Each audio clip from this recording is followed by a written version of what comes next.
Hey there guys, RP here from Crypto Clarity, and I want to make today a video about the Byzantine attacks, which is a very interesting thing in computer science and usually in situations where we're talking about decentralized networks.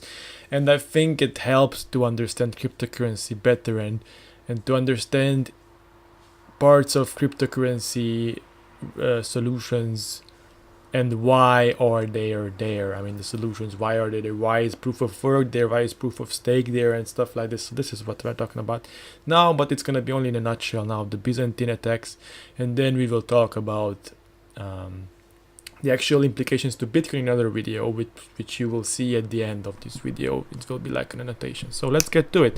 What is a Byzantine attack? A Byzantine attack is basically an insider attack when there's a group of people and one of the people or more people in a group have different incentives from a group, or basically have malicious bad incentives. And I will give you an example to illustrate this, and I should shut up my best friend Photoshop here and hopefully this will illustrate the point. So this example is kind of well known. Let's suppose that there is a city, which we will resemble with the house here, and the city is getting attacked by 9 admirals, and the admirals will be illustrated by a dot here. So 1, 2, 3, 4, 5, 6, 7, 8, 9 admirals are attacking. I mean, not attacking, but encircling the city. And the main idea is that these admirals are far away from each other, and they're communicating by messengers, and they want to decide whether to attack simultaneously or retreat simultaneously. Obviously they want to attack all at once because that will give them the highest chance to succeed with the attack, or they want to retreat because their position, I mean their armies, don't want to be like exposed too much to the city, because then they may get like attacked from the city during night and stuff. So they want to decide, but they cannot communicate because they are at different locations, and they want to vote. So if the majority of the people vote, I mean of the admirals, of the 9 admirals, votes that they're gonna attack the city, then they will attack all of them. If not, then they will, retreat. And the thing is that, to complicate things, one of the admirals is actually a malicious admiral who is like a spy with the city, and they want, this spy admiral wants the whole attack to fail.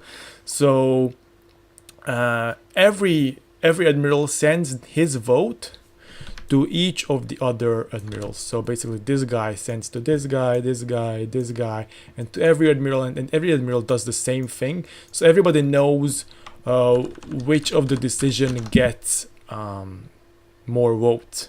So what this badass admiral could do, if for instance 4 of the other admirals would go for the retreat and 4 of the other admirals would go for the attack, this admiral could do the following. Like this could give a message to the guys who want to attack that he wants to attack too, so he could vote for the attacks there. But the guys who want to retreat, he could give another a different answer. He could say that he wants to retreat too.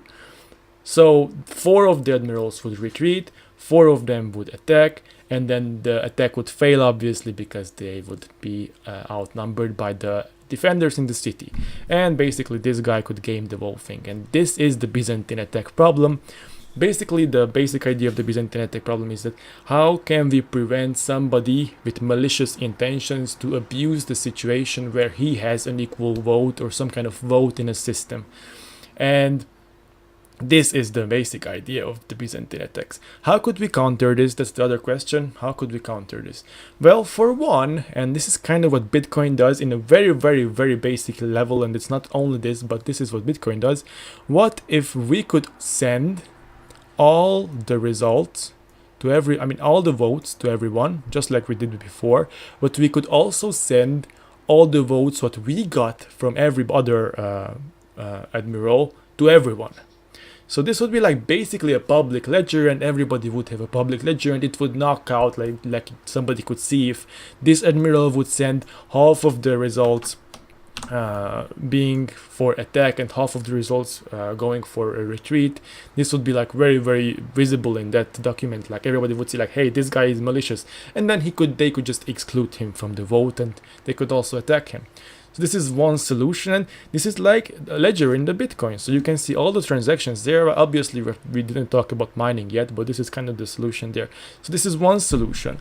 Another solution is that all the votes could be anonymized if you think about it.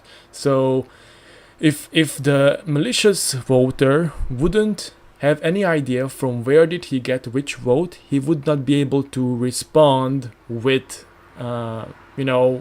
a vote which would exploit the situation, because he wouldn't be able to know which part to send it to, So this is another way to solve this problem. Another interesting thing regarding Byzantine attacks is that if more than 1/3 of the participants of the group are malicious or are spies in this situation, so if, for instance, 3 of these admirals would be spies, then you would not be able to say which is which. I mean, you could not distinguish, even if you would send all the messages, all the votes that you receive back to everybody else. Even then, you wouldn't be able to tell. And why is that? Well, let's make a new document for that. And it's kind of easy if you think about like situation when there are like three people only trying to get the handle of this like house or like city or whatever. So this is kind of a retarded drawing, but yeah. The thing is that like he could vote for an attack, and then he could like vote for one retreat, and he could like vote for one attack, and then only he would attack, for instance. But if you would like group all the messages together, then you would have no way of telling like which of them are lying and which of them are not lying, because you as an admiral, you know that you are truthful, but you get two answers from two persons, and one of them are lying, but you cannot really distinguish because the information amount is same from the liar compared to the not liar. So this is the example in a 3-group situation, where in a 9-group situation it's all the same, only it's more complicated because there are more answers and stuff. So hopefully you understand now what is the Byzantine attack and how does this kind of relate to Bitcoin. We will go into that later. Actually, here is the video right on my head right now, where you can see the link for the Bitcoin kind of video, or if it's not there yet, then I'm going to put it there later. And I hope you like this video, and cheers. Crypto Clarity out.